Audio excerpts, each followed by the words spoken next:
Right Side Nation, this is Mike Hanley here with RightSideNews.com. Thank you so much for tuning in. It is June 25th, 2018. It's about 8 p.m. here on the West Coast.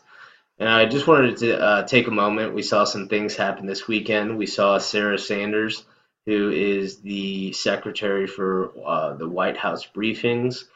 And we also saw Maxine Waters get involved in a few things. But first, I wanted to go ahead and jump into what happened with Sarah Sanders and her family. So, the Sanders family was in Lexington, Kentucky over the weekend, and they wanted to go and visit the Red Hen restaurant, sit down, perhaps grab a bite to eat. And so it was, I guess, the owner. It was the owner of the Red Hen restaurant who went ahead and um, asked her to leave. So that's what she did. Sanders and her family went ahead and left the restaurant because I feel like there is a very one-sided argument, and especially as it goes to um, the media and the far left. And so this question that I was asked is if Sarah Sanders sits here and she wants to have dinner with her family, right? But the owner, who has the right to refuse service to anyone, refuses service to Sanders and her family.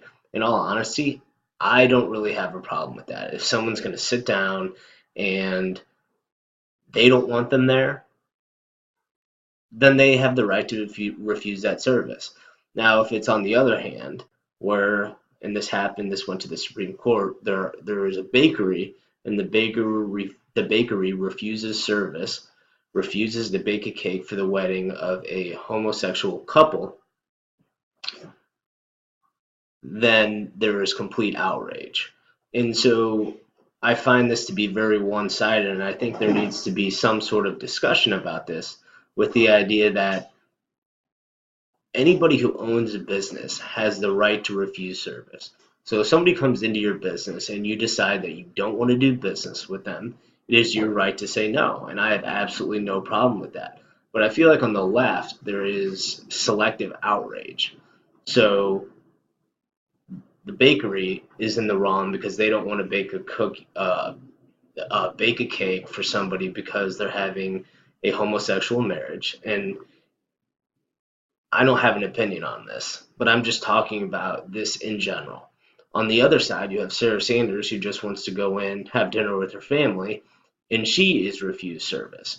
So when is it okay and when is it not okay?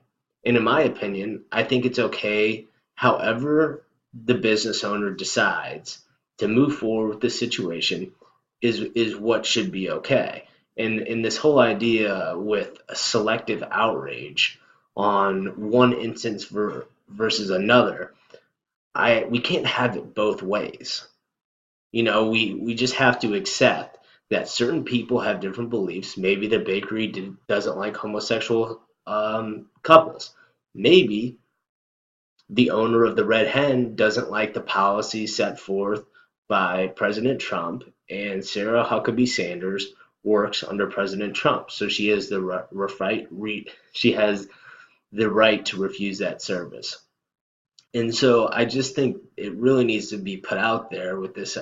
There's so much dialogue around this on both sides, the left and the right, and I don't think the right is any better in saying, "Oh, we should go after the restaurant, we should destroy the restaurant." I mean, I think it's crazy. Um, but I think it also says more because we also saw this with Christian Nielsen, who is the Secretary of the Department of Homeland Security.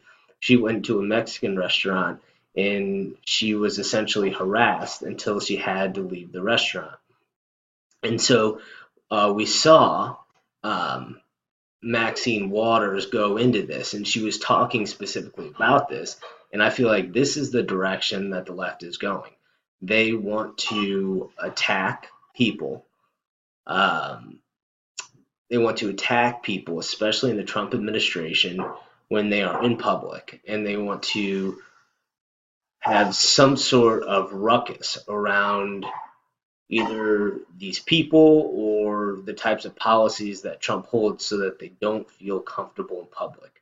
And essentially what that is doing is that is shutting them down. And I think ultimately what it is, removing people's it's essentially removing their freedom of speech. So people can't go out and say what they want, because if they go into public, then they are harassed and called bigots and racist, and so that they aren't comfortable.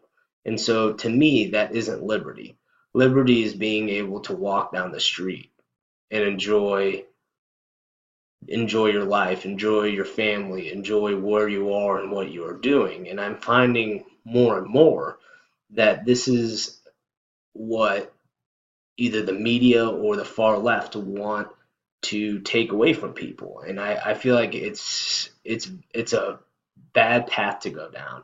And so what I want to go ahead and do here is I want to change this over real quick to a different look. And before I get ahead of myself, I kind of want to show a little bit of the press briefing put on by Sarah Huckabee Sanders, and she answered a lot of questions in regards to the immigration policy that is being implemented by the Trump administration. And what we I think what the Trump administration is looking for here is essentially an entirely new immigration system, new immigration laws where we know when people are coming in and leaving the country, we know how long people are staying, so we have an understanding of, who these people are, what their intentions are when they're coming here, and then also what they're trying to accomplish. And right now, um, what we're seeing is we don't have Democrats working with Republicans. We don't have a Congress right now that is coming up with solutions. Both we're seeing more obstruction in the Senate, but both in the House of Representatives and the Senate.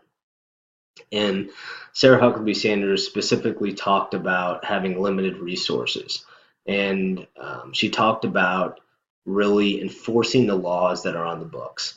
And that's what they're doing. And right now, because they're enforcing the laws that are on the books, they have limited resources. Now, this is a little clip where Sanders is going back and forth, and I kind of want to just jump in. Unless Congress acts, nothing is actually going to change. The administration is not changing anything right now when it comes to judges. You mean, are we walking around making up laws? No, because we're not the Obama administration. We're actually trying to enforce the laws that are on the books. We're actually asking Congress to do their part in the process and pass new legislation that will fix our immigration system. Nothing is actually changing on the ground.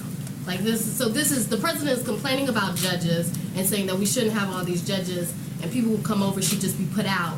But nothing is actually going to change. He's just complaining about the process as it stands now. Things that we have the ability to do administratively, we are working to do. But again, Congress is the only one that has the ability to write law, and we hope they'll do that. See.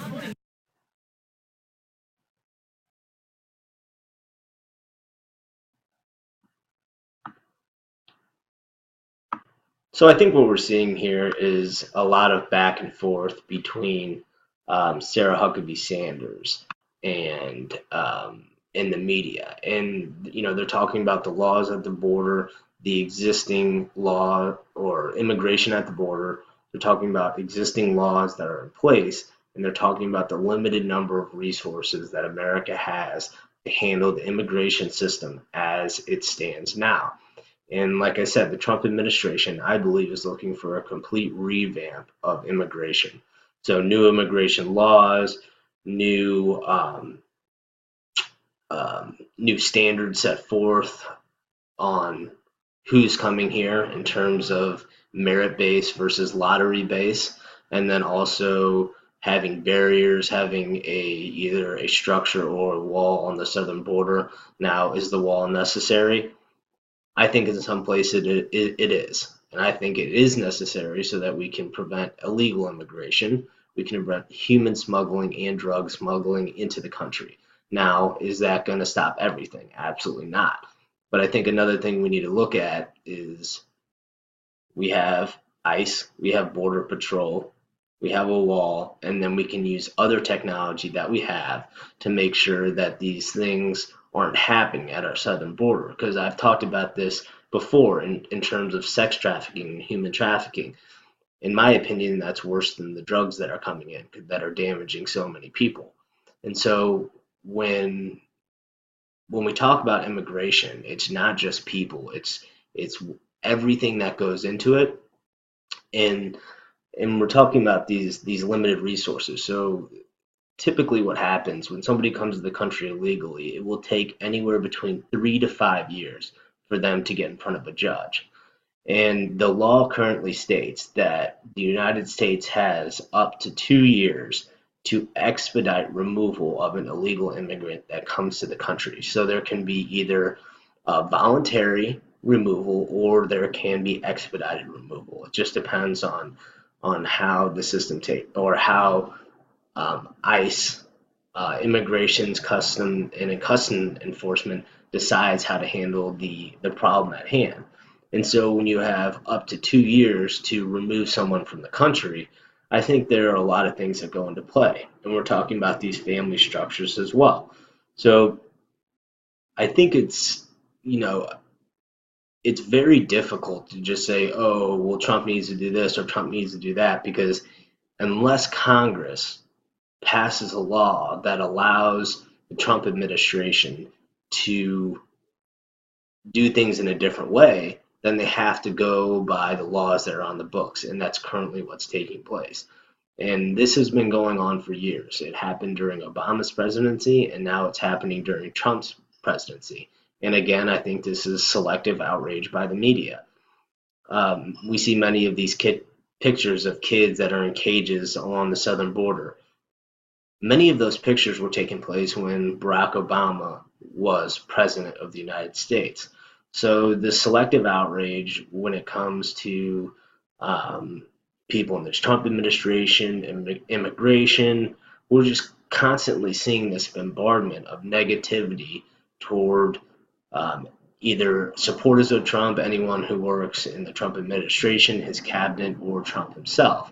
And I think it's one-sided. And in order to have some type of dialogue in this country, we have to have a two-way street.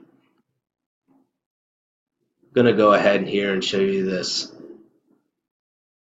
picture that was put together by Ben Garrison. It says the Red Hen restaurant laying an egg. See that little visual there? I'm going to jump next to, I touched on it earlier, on what Maxine Waters was saying during her rally, and I'm going to go ahead and play this for you now. Let's make sure we show up wherever we have to show up. And if you see anybody from that cabinet in a restaurant, in a department store, at a gasoline station, you get out and you create a crowd. And you push back on them. And you tell them they're not welcome anymore, anywhere. We've got to get the children connected to their parents. The children are suffering. We don't know if the shock that they're going through can ever be overcome. We don't know what damage is being done to these children. All that we know is they're in cages, they're in prisons, they're in jails. I don't care.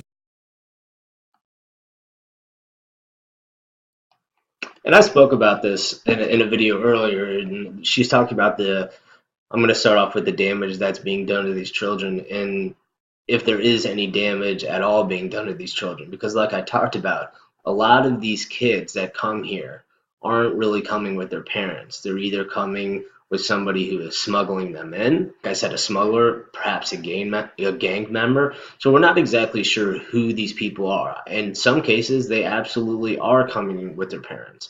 In other cases, I don't think they are. And so when these kids aren't able to vouch for themselves, and they maybe don't know exactly what's going on, I'm sure they know they're on a long journey, but the whole idea here is that we need to make sure that we are putting people in the best position to succeed when they're coming to this country. And I think oftentimes this immigration process, which is broken, not to mention it is illegal, that they're not given that opportunity. And so I just kind of wanted to put that on there, or put that out there in regards to what Maxine Waters was saying about the damage that's being done to the children, because I think what's being done is trying to be done for the best interests of minors and kids that cannot protect themselves. We also heard her say that if you see anybody at a restaurant, at a gasoline station, we need to create a crowd and essentially make people feel unwelcome. And to me, that doesn't sound like this country. This doesn't sound like a free and open society that we have right now. And I think it's really important to ask that question when we're specifically talking about going after people in political cabinets. So if I see somebody in politics that I don't like, does that mean that I have the right to harass them? I mean, I think it's absolutely absurd and unjust. And I don't think it's right not only to that person, but I don't think it's right to the people who are in public. Even if I don't agree with somebody, it doesn't mean that I'm going to publicly attack them. And so I think everybody deserves this life of liberty where they can go where they want, they can say what they want, and they can do what they want. And of course, I have the right to say that. But then again, when does it impede on someone else's freedom and liberty? That's the real question, and that's really the point that I'm trying to get at here. Because there's a lot of gray area, but I do think there's a point where that line is crossed, and it's no longer about my freedom of speech to tell you about how I feel. It's also about someone else's ability to live a life that has the liberty and the pursuit of happiness. And I think that's what this country is based on. And I don't think anybody has liberty or happiness when you have crowds of people harassing them and yelling at them, whether it be Christian Nielsen at the restaurant or at the Mexican restaurant, or you have Sarah Sanders that is at the Red Hen. Now, I don't know if Sarah Sanders was harassed, because I don't think she was. I think she was just asked politely to leave. And like I said, I think the owner of that restaurant has the right to refuse service. So, these were two instances that I kind of wanted to hit on. It's a little bit shorter video today, but I thought it was really important that I talk about both Sarah Sanders and give you that little clip about what she said, and then also Maxine Waters, and show kind of what she was saying at her rally. And I think there's a difference between the things that Trump has said in terms of, like if somebody comes into his rally, some people call them protesters. He just called them, I don't know, like interrupters or something like that. I don't know exactly what he was calling them, but I think there's a difference where if somebody is going into a Trump rally and interfering with the rally, they're getting kicked out. Or on the other hand, if somebody in the Trump administration goes into a restaurant and they're harassed until they leave, I think those are two different things. Because I think in one case, when somebody goes into a rally, like let's say I go into a Hillary Clinton rally, which I would never be caught dead at a Hillary Clinton rally, but I would expect if I went in there wearing a Trump t-shirt and yelling anti-Hillary and pro-Trump things, that I would probably be removed, and perhaps be removed, with a little bit of force. But that comes with the territory. I think anybody putting them in that situation understands that that's probably what's going to happen. Now, just because I want strong borders and I don't want people to come here illegally doesn't mean that I'm a racist against Mexican people.